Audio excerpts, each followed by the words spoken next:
Hello everyone, welcome to week 4 of our course. We're going to be talking specifically this week about creating assessments and what assessments and evaluations look like in an online classroom. So first of all, just kind of a quick recap from last week. We talked about different aspects of doing group work, amazing discussions in the process right now of going through the different forum stuff.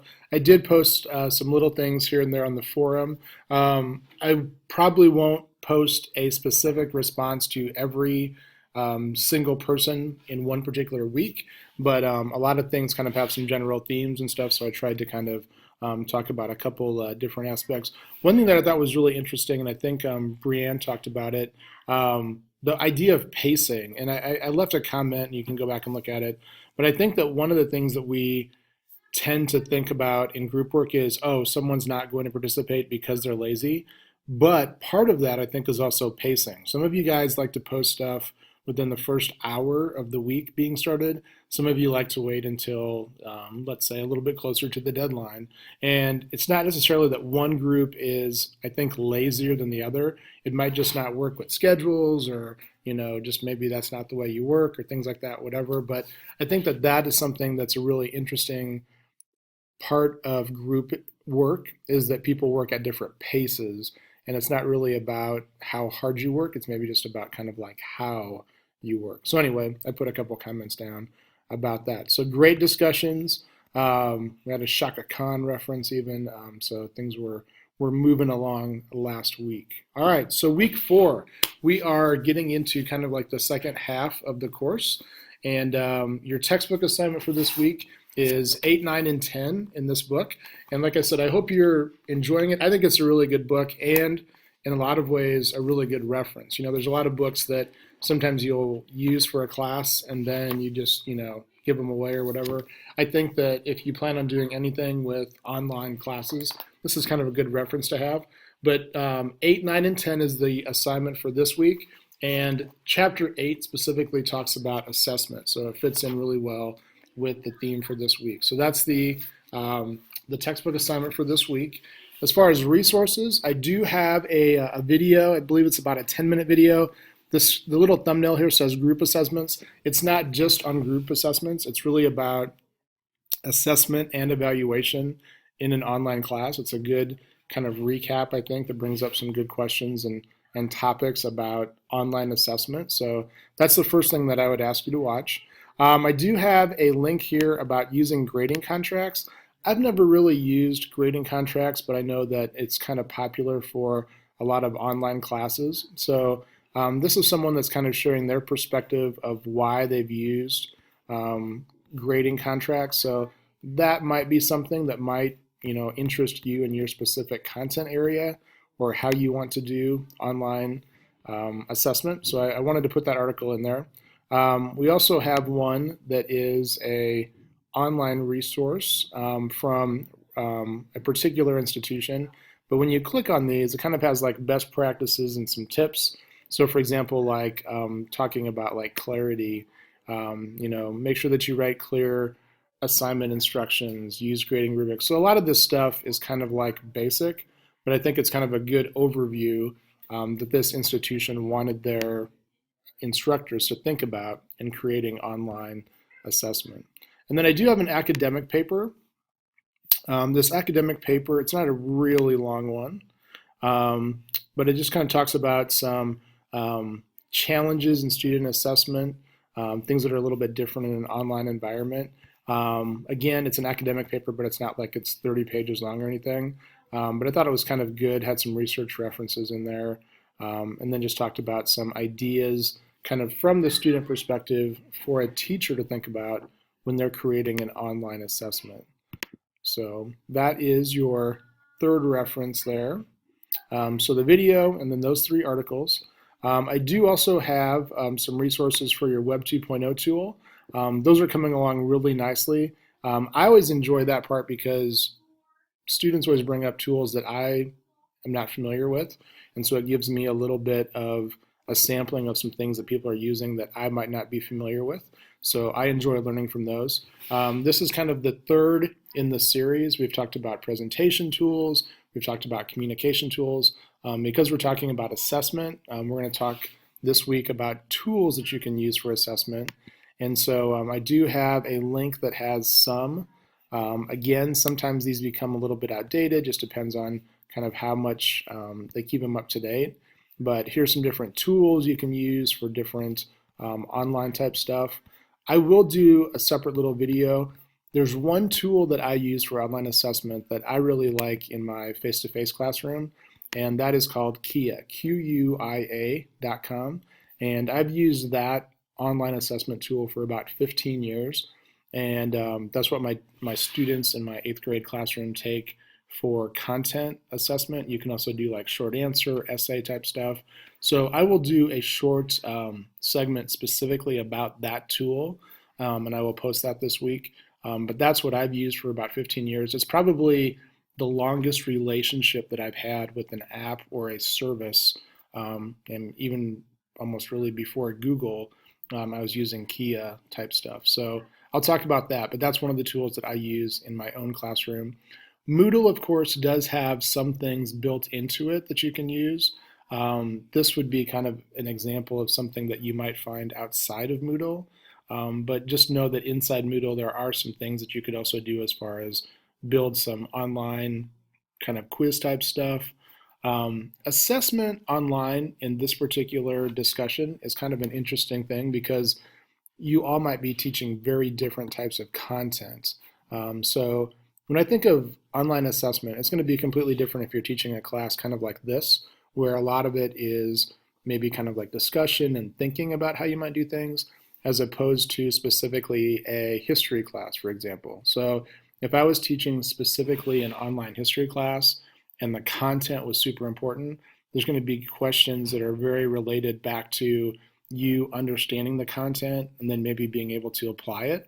A lot of our discussions here are not so much I'm going to quiz you on vocabulary or terms, but more we want to kind of think about how we might build out an online class. So when you're thinking about a tool, that you want to share, possibly think about maybe a content area that you could see it working in. Some are going to be more open, some are going to be more like, hey, there's one right answer and we want you to check this. You might be looking for a tool to check for, that somebody's read an assignment and able to answer some questions about it. So really wide open, but I do have some different tools there that you can use as kind of a starting point on the last reference resource for the week. All right, our assignments for this week. The forum, I'm going to open this up here so we can kind of look at it together. All right, so at the end of the course, or towards the end of the course in week 6, one of the things you're going to do is you're going to kind of build out an entire week of content for an online class. So I want you to kind of start working on that now. This particular forum post is going to help you on that assignment. I'll be providing you some templates and things like that. But what I want you to focus on for this week and to put in the forum is in a hypothetical class, and you can pick any grade level, you can pick any content level, subject level that you want, but think about one particular assessment that you might want to include in that class. So I kind of put a list together of kind of 6 main things. Your video this week does not have to be 20 minutes. You can condense this down, but really kind of what we would like you to talk about is think of an assignment that you would do for your hypothetical class, okay? And then what is the content that you'll be assessing? So just, again, briefly, just kind of tell us what you're going to be assessing. What type of tool or application will you be using for the assessment? How do you plan to make the objectives for the assessment clear to your students? Are you going to do a video, for example? Are you just going to like type the instructions, those types of things? Number 4, what type of tool will you use to ensure that you are consistent in grading? So for example, are you going to use a rubric? Do you have like a model paper that you want to show them? Do you have a guide? Do you have a checklist? What are the ways that a student will know how they're going to be graded in that particular assignment? Number 5, what type of feedback will you be providing to the student? Is it verbal? Is it a video? Are you going to write comments on a Google Doc? Like, what type of feedback do you plan on giving them? And then what would be the plan if a student fails the assessment Is there an opportunity for them to redo it, to retake it? What is your views on, gosh, I'm a student, I blew this. Is there any way I can make it up? Okay. So if you do this portion well this week, it's going to be a big component of what you're going to do in 2 weeks for your build out a week type thing. Because one of the things you'll need to do in your project for week 6 is to show 1 week of content. If you've got an assessment already kind of like thought of and created, that is going to help you do a big chunk of that for you for week 6. Okay, so again, video as your initial, and then kind of you can answer questions either in video format or in text format as you go through the week. Everyone's been doing a great job with those, so I think everybody understands kind of the flow of how that's worked out in this particular course. And then the last one for this week is our last Web 2.0 share, and this one is an assessment tool. So you can use one of those that I've included on the resources, or maybe there's something that you have used that you feel comfortable with that's not on the list.